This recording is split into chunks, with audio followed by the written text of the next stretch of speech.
pinatay na po ng Blue Ribbon ang pagdinig dito sa maanumalyang flood control funds. Natutumbok na ang tanggapan ni Bongbong Marcos. Kanya nagkakandara pa ho sila na busalan ang katotohanan, patahimikin ang pagdinig, patayin ang pagdinig, at ito na nga ho.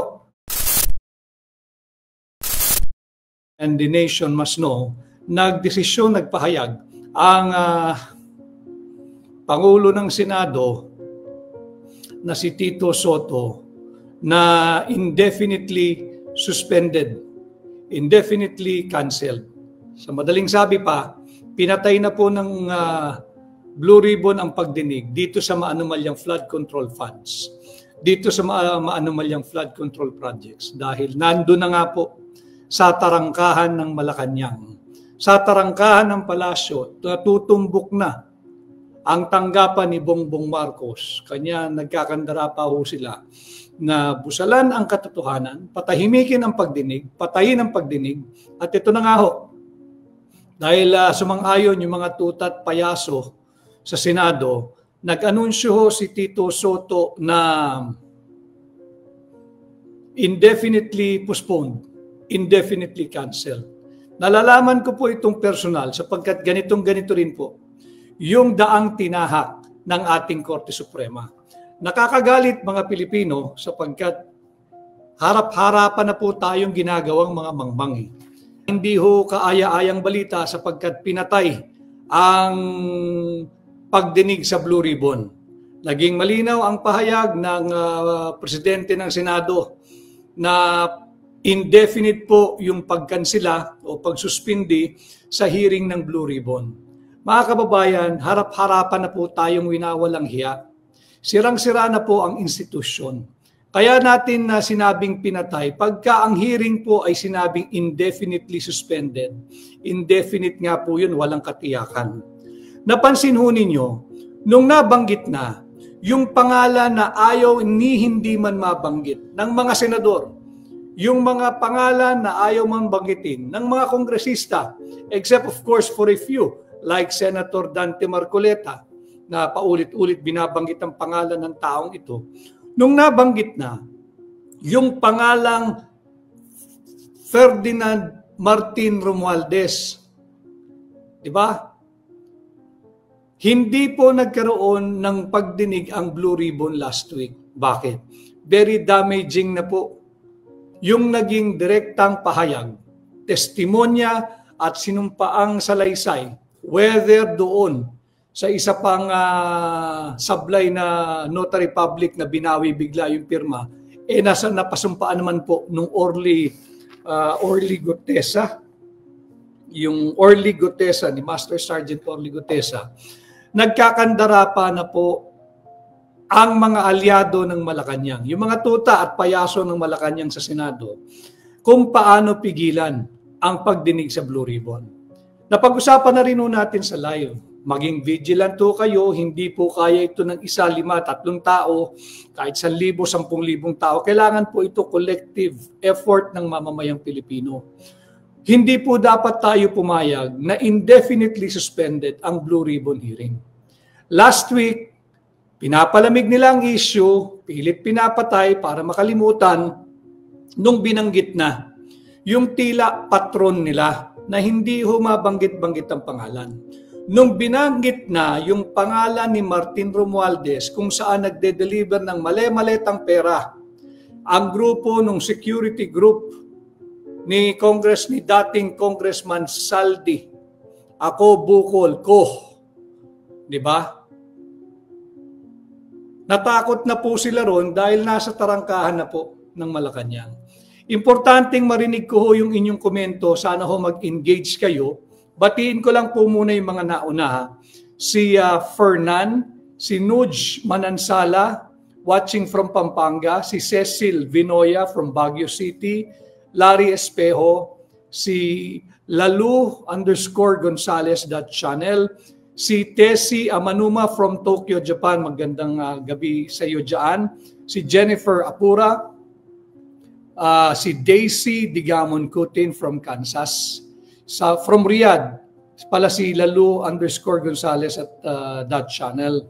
si Tin Tot, attorney from Vancouver, Canada, si Mama Dij, si Shori Lin Yano from Japan, kay Jenny Gilyarawan, Nita Casel, Merlinda Manalo from Hong Kong, kay Ann Manuel. Good evening po, Share and Dan. Maraming salamat.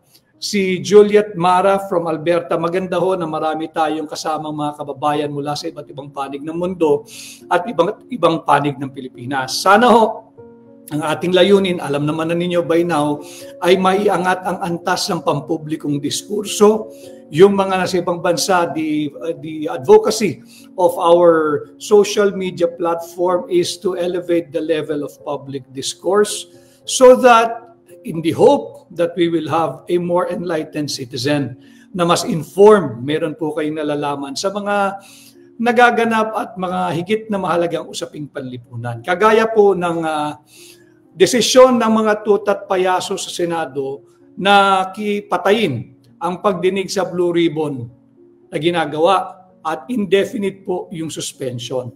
Sana ho ay si kagaya nila Teresa Lorenzo, yung nasa Kuwait, si I Like Pilipinas from Dubai, sana ho ay mai-share din ninyo ito nang sa ganoon ay higit na lumawak ang pagpapalaganap natin ng mga makabuluhang impormasyon sapagkat lahat po tayo, walang exception, lahat po tayo ay taxpayers. At ang pinaglalaroan ng gobyerno ni Bongbong Marcos ay taxpayers money. Lahat tayo taxpayers. Just in case you do not know, dahil meron po talaga na akala nila ay yung matuturing ka lang na taxpayer kapag kayo may trabaho, nagfa-file ka ng inyong income tax return, meron kang withholding tax. Hindi ho. Lahat po tayo, mapa-vendor ng fishball, mapa-negosyanteng malaki, mapamakatamtaman ang katayuan mo at estado sa buhay, lahat po tayo ay taxpayer. Bakit? The moment na meron po kayong binili, kahit ano, sigarilyo, nagpakarga ng gasolina, namalengke, nagbayad ng kuryente, nagbayad ng tubig, kumukonsumo ng internet at meron kayong connectivity, lahat po yan ay may kalakip na buwis. The moment that you are a consumer and you consume something, whether it be goods or services or food, yung mga paglabas-labas po sa mall, pagkain sa labas, taxpayer po kayo. Meron pong kaakibat na buwis yan. Lahat po tayo ay taxpayers. Kaya lahat po tayo dapat ay kasali sa usaping ito. Balik po tayo sa ating topic ngayong gabi. Tuta at payaso sa Senado. Wala na pong independence. Wala na po yung sistema ng check and balance. Wala na po. Kaya nga hindi ba lagi ko sinasabi, huwag naman nilang mamasamain kung paulit-ulit po sapagkat tayo nagiging tinig lamang ng mamamayang Pilipino. Dito na po tayo lahat nagsusumbong sa ating mga magigiting na miyembro ng mga military and uniformed personnel. Siguro po, honorable women and men of the Armed Forces of the Philippines and other uniformed personnels. Mga ma'am, mga sir, kanino pa ho kami magsusumbong? Nakita naman ninyo, kanina lamang, an hour ago, nag-anunsyo si Senador Tito Soto, yung Pangulo ng Senado, pinatay ang pagdinig ng Blue Ribbon. Kanino pa ho magsusumbong ang mamamayang Pilipino? Tutat payaso na ho ang Senado Iilan na lang ang lumalaban dyan At ngayon nagdesisyon, papatayin yung pinatay na ho yung pagdinig, suspended indefinitely. Pinag-uusapan ho natin yan dito sa ating programa na antabayanan po ninyo, let us all be vigilant. Please mag-ingay ho kayo sa lahat ng social media platforms sa community ninyo. Ngayong araw ng ito, Sabado, mag-sakto ho, baka naghahaponan na iba, baka iba nag-early dinner o mag-dinner pa lamang or late dinner. Whether you are with your family, your friends, your neighbors, your business associates, o yung inyo pong kung anumang grupo, kagaya po ng Tau Gamma Phi. Happy anniversary sa inyo mga tol. yung mga miyembro ng Tau Gamma Phi na nag-celebrate po ng kanilang anibersaryo ngayong araw, October 4. Happy anniversary sa inyo. At ganun din yung mga kabahagi ng TOL, yung Triskelion Order of Law. Ito po yung mga brad naman po ng mga Tau Gamma Phi na nasa law school o dili kaya iba ay naging abogado na ho. So maligayang anibersaryo po sa inyo. At pagpatuloy ninyo yung inyong pagbibigay ng community service. Napakarami niyan, mga miyembro niyan. At payapat po tayo, wag na tayo mag-engage doon sa nakagisna nung araw na away dito, away doon, fraternity war. Wala ho yun. Community service na po tayo. At sana, ang gawin po ninyong dagdag o modification bukod sa pagbibigay ninyo ng kung ano-anong physical services, medical, dental mission, yung legal advice, legal aid, sana ho magkaroon din kayo ng pagmumulat sa inyong mga kaibigan, sa inyong mga brad at sis, sa mga mahalagang usaping panlipunan. Pagkagaya po kung paano tayo winawalang hiya ng mga tuta at payaso sa Senado. Labis-labis na po ito, sobra na po ito. Harap-harapang pangwawalang hiya na po ito sa ating mga Pilipino. Masyado na po tayong ginagawang mangmang. Hindi po tayo mangmang, hindi po tayo tanga, hindi po tayo mga bobo. Maari, yung mga tutat payaso na nariyan sa Senado, sila yung ganun. Pero hindi po ang mamamayang Pilipino. Kailangan po tayong magkaisa. We have to push back dahil sobra-sobra na po ito Imagine ninyo, hindi na nila maawat Nandito na po tayo. Ito na yung inaabangan ng mamamayang Pilipino. Yung affidavit po ni dating Yusek Robert Bernardo.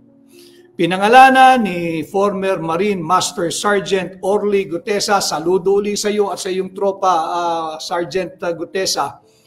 Pinangalanan si Martin Romualdez na sila'y nag-deliver ng maletang pera. Kakahalaga ng 45-48 million per maleta. Hindi lamang isang beses, maraming ulit. Usually 3 times a week. Imaginin po niyo kung gaano karaming pera yon. Segue ko lang po. Kailangan po rito kolektibong pagkakaisa na ng mga Pilipino. Hindi po pwedeng may kulay ang paglaban sa korupsyon. Dahil yung pangwawalang hiya po ng Marcos Jr. administration sa Pilipino, wala pong kulay, wala pong relihiyon. Ang tingin sa ating lahat, napakaliit. Ang tingin sa ating lahat ay mga basahan o masahol pa sa basahan. Ganon po tayo inuyurakan. Kanya, let's do our own little share and effort. Meron lang po talagang mga taong, hindi lang po sa Senado to, napakaraming tutat payaso na nagpapagamit sa Malacanang, sa Marcos Jr. administration. Mantakin ninyo, lumindol lang 6.9. Magnitude 6.9. Tinamaan ang ating mga kaibigan at kababayan sa Cebu. Kulang na kulang sa tubig. Ito po yung mga ilang mainstream media. Magpapalabas po ng kanilang video clip, kalunos-lunos yung itsura ng ating mga kababayan, meron pong malungkot na background music. Tapos ang sasabihin, sana ho ay mag-donate kayo, ipasok nyo ang donasyon ninyo sa ganito, tutulong po tayo. Pakawalang hiya po ng mga yan. Hindi nyo nga binabalita yung panggagahasa ng Marcos Jr. administration sa kabanating mga Pilipino. Nakuha nyo pang humingi ng tulong, pinansyal o material. Ang dami hong pera ng Pilipinas na patunayan na natin, nakita natin. Nakasalansang lang po sa mesa Diyan sa First Engineering District or First District Engineering Office ng Bulacan, nakasalangsang po yung pera Pinagpaparti-partihan lang ho nung Yusek Robert Bernardo, nung Henry Alcantara, nung Bryce Hernandez, kung kani-kanino pinapadalaan, pati yung Congresswoman dating Mitch Cayon, nababanggit. Pinagpaparti-partihan Tapos ngayong may kalamidad, pagsasamantalahan pa tayo ng mga mainstream media, wag na po tayong magpatumpik-tumpik, wag po kayong magpagamit. Kung gusto nilang mag-donate, total may mga nag-a-ads naman sa kanila, may mga commercial naman sila, di ilabas nila yung kanilang kita. Bakit kukunin sa ordinaryong manggagawa? Si Manong Grab driver, yung Manong Fishball, Si ate na nagtutulak ng nilagang mais, bakit ihingin sa atin ng tulong? Hindi po tayo madamot, pero nakita natin ang daming pera ng Pilipinas. Ninanakaw lang ng mga tiwaling politiko. Kaya itong mainstream na ito, wag po kayo mag-donate. Kung gusto po niyong tumulong, diretsyo ninyo doon sa mga nasalanta. Wag niyo pong idadaan diyan sa mga hunyangong mainstream media. Ulitin ko wag kayong papadala. Ang ginagawa nila para kayong binibigyan ng isa na namang drama anthology.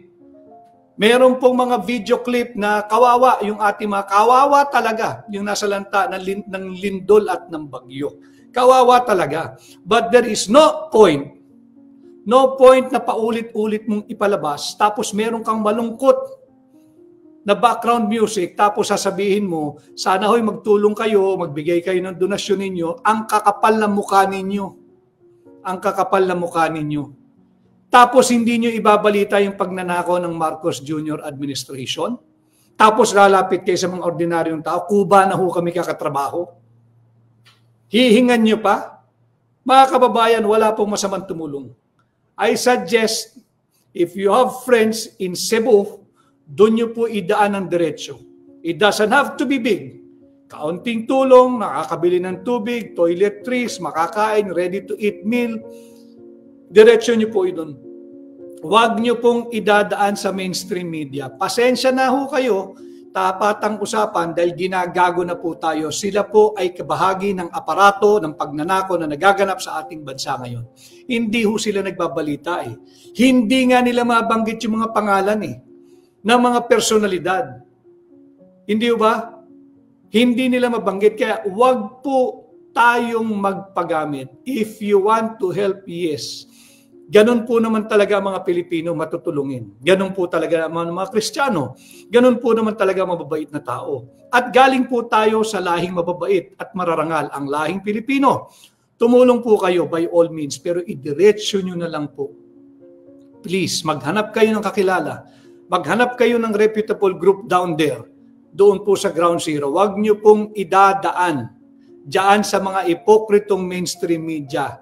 Gagamitin lang po nila yung hard-earned money ninyo. Singilin natin sila.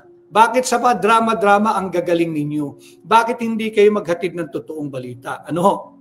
So balik tayo sa mga tuta at payaso sa Senado. Palakihin na ho natin ito, hindi lang Senado. Nabanggit na ho natin.